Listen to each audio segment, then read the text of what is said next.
So here are Mandy and I. We are at the Freedom Rally, London, England, on Saturday the 26th of June, and it's a brilliant day. As you can see, there's a lot of sound, a lot of noise, and a lot of people.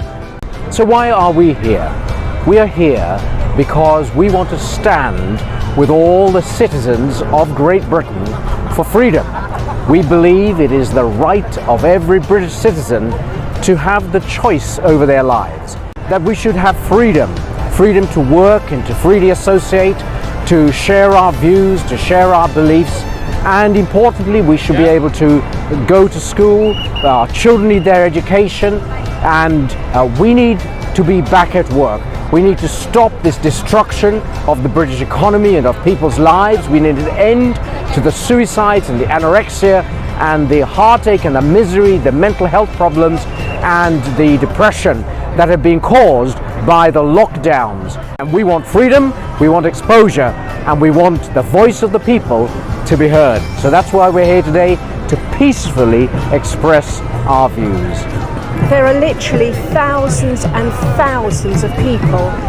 You can't see here, you can't get the impression, but all around us, and there are more and more pouring into Hyde Park every minute, and yet it's probable that the mainstream media will not be reporting on this.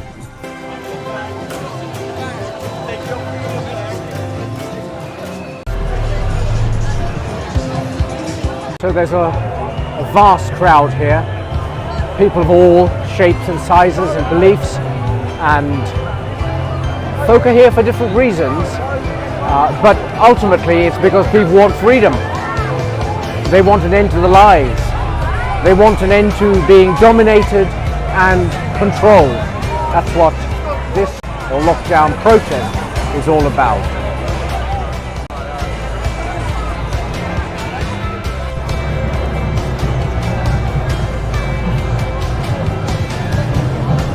Well, I'm not sure that this police officer should be driving without being able to see clearly out of his rear and front windscreens. That sounds like an offence to me. This message is very clear. The eye in the sky.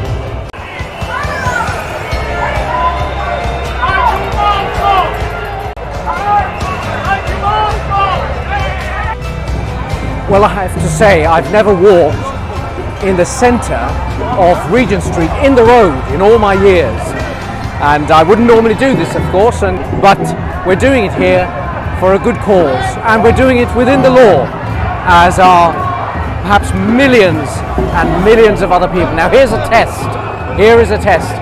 Will the BBC, for whom we pay that licence fee and give them all their jobs, and some of those very highly paid executives, don't begrudge them anything, provided they do a good day's work, but will they cover this? Will they cover it honestly? Let's wait and see. Party here, as you can see, the crowd is huge and dense. There are people from all walks of life joining in the common theme, which you can hear loud and clear: freedom. Freedom for all. Seems so simple, and yet it's the one thing that is in grave demand, not only in Britain, but across the world. And the time has come for change. Here we are at Waterloo Place, SW1.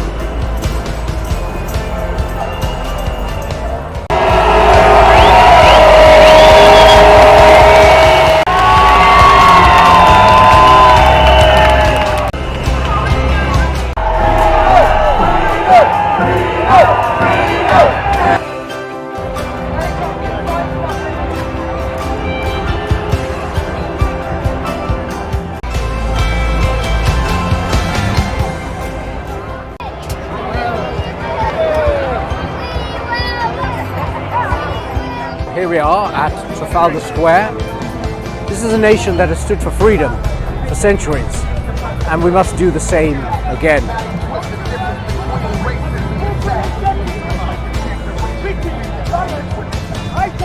And of course, here is a placard that captures what has been a very serious problem with Christians not being able to sing in churches. Never before has a government ever shut down the Church of God, the Church of Jesus Christ. And in a nation that has a fundamentally Judeo-Christian heritage, this was completely wrong and inappropriate. And so we support the idea that people should have religious freedom in Britain. Here we have the County Hall.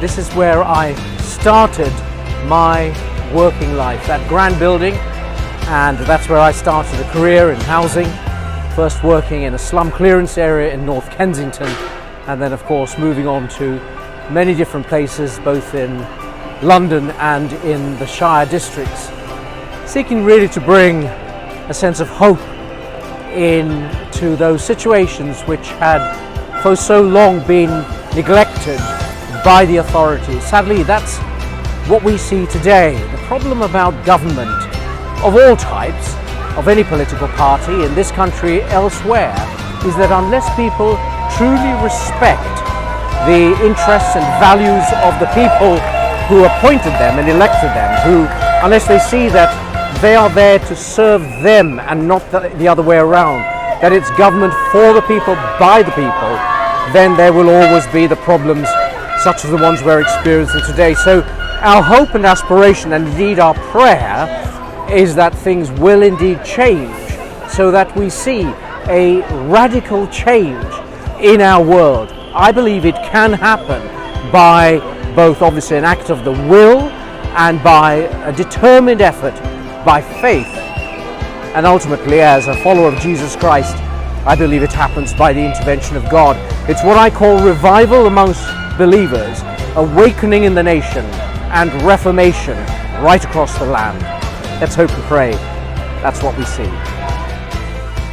So we're now at the Houses of Parliament, and there's Big Ben, and of course the Palace of Westminster, Westminster Bridge, Queen Boadicea.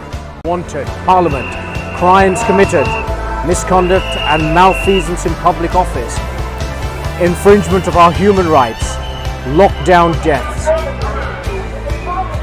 Sack the lot. So here we are around the House of Parliament, and you can probably see St Margaret's Church, the House of Parliament, and Westminster Abbey, the statue of Winston Churchill. And the crowds here are magnificent.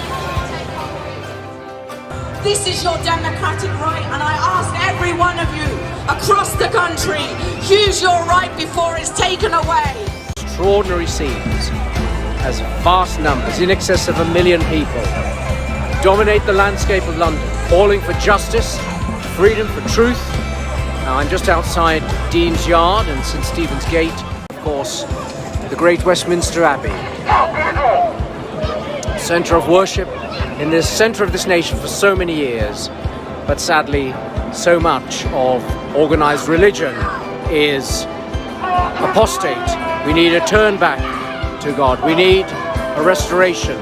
There'll be people, as there are here, with all sorts of pleas and desires and hopes, but what unifies them all is the need for freedom, justice, for truth, and that is what we also seek here.